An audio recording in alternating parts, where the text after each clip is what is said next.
আমার ব্যক্তি জীবনের অভিজ্ঞতা থেকে আমি বলছি, তরিকতের এই সাধনায় এক একটা ধাপ, এক একটা পর্যায় অনেক পরিশ্রম, অনেক আত্ম উৎসর্গে অর্জিত হয়। যিনি অল্পতেই ধৈর্য হারা হয়ে যাবেন, তিনি তো সাধনায় কখনোই মঞ্জিলে মকসুদে পৌঁছতে সক্ষম হবেন না। যিনি ছোট একটা আমল করে অধৈর্য হয়ে যাবেন, আমার উপরে কেন দয়া আসে না, আমি কেন পারছি না, এত হতাশা।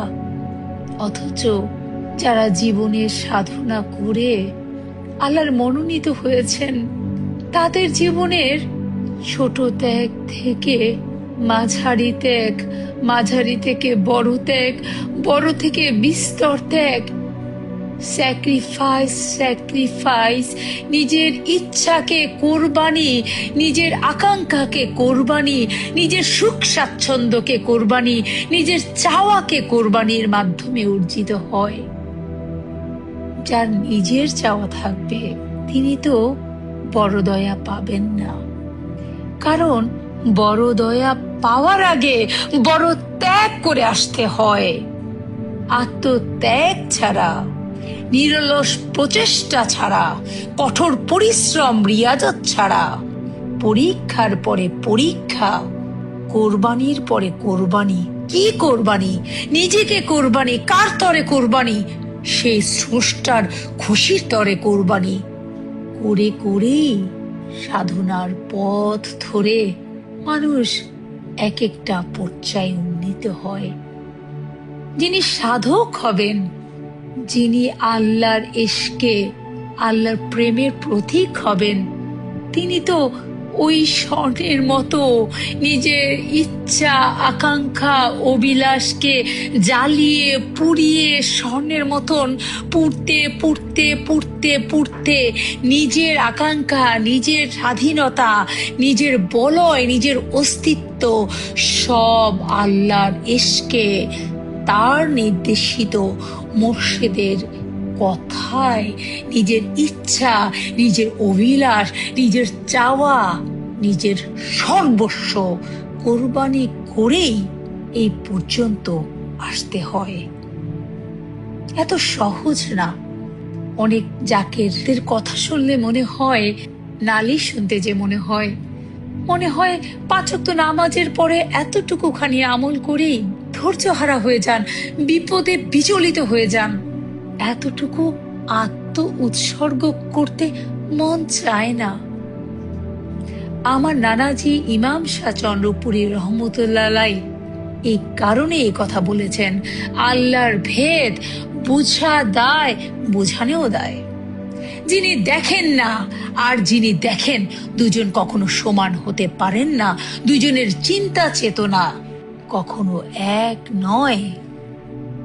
যিনি আসলেই সাধক হবেন, তিনি কষ্ট পেতে ভালোবাসেন। মুর্শিদের ইশকে, মুর্শিদের মহব্বতে কাল্ব থেকে রুহু, রুহু থেকে সের, সের থেকে খুফি। হায় রে, পরীক্ষার পর পরীক্ষা। শুধু কি আমল করলে হলো? কখনোই নয়। আপনি শুধু খাতায় লিখলেন, থিওরিক্যাল পরীক্ষা দিলেন, প্র্যাকটিক্যাল পরীক্ষা দিতে হবে না। আপনি সবক বাড়ালেন, এই সবকের জন্য ছোট পরীক্ষার থেকে কি বড় পরীক্ষায় আসবেন না? আপনার সন্তান দিয়ে আপনাকে পরীক্ষা করা হবে, আপনার স্ত্রী দিয়ে আপনাকে পরীক্ষা করা হবে, আপনার স্বামী দিয়ে আপনাকে পরীক্ষা করা হবে, আপনার ধন সম্পদের প্রলোভন দিয়ে পরীক্ষা করা হবে, আপনাকে অসুস্থতা দিয়ে পরীক্ষা করা হবে। পরীক্ষার পরে পরীক্ষা। সাধনার পথ ধরে যারা ওই শ্রেণীর মহামানব হয়েছেন, তাদের আর নিজের চাওয়া বলতে কিছু থাকে না। তারা আসলেই ফানার পরে বাঁকাতে উন্নীত থাকেন। তাদের লোক প্রশংসা, লোক নিন্দা, সম্পদের মোহ, পার্থিব অভিযোগ, পার্থিব আকাঙ্ক্ষা, পার্থিব প্রলোভন সেই ঐশী প্রেমেই তারা মশগুল থাকেন। তারা এগুলো দেখেন না, তারা এগুলো বুঝতে চান না, কারণ তারা পেয়েছেন স্রষ্টাকে। তাই সৃষ্টির প্রেমে হাবুডুবু খাওয়ার সময় তাদের নেই। জাগতিক প্রলোভন, জাগতিক মোহমায়া, ষড়রিপুর বেড়াজালে তারা আবদ্ধ নন। পরীক্ষার পরে পরীক্ষায় উন্নীত হয়ে তারা এককে খালি করেছেন। কোন সে এক? আমাকে খালি করেছেন। আমাকে যতক্ষণ খালি না করতে পারবো বা না পারবেন, ততক্ষণ আমার ভেতরে সেই ঐশী আমার রাজত্ব কায়েম হবে না। ঐশী সত্তার রাজত্ব কায়েম হতে গেলে প্রথম আমার ভেতরে থেকে আমিকে তাড়াইতে হবে। আমি যতক্ষণ থাকবে ততক্ষণ সেই ঐশী সত্তা আমাতে প্রবেশ করবেন না। সাধনার এই ৩৭টি ক্লাস, প্রচন্ড রকম পরীক্ষা, প্রচন্ড রকম স্যাক্রিফাইস।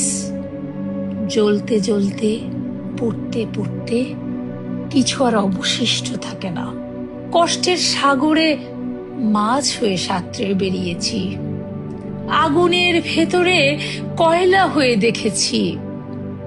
যিনি আগুনের ভেতরে কয়লা হয়ে চলেন, তাকে আর জ্বলার ভয় কি, পোড়ার ভয় কি?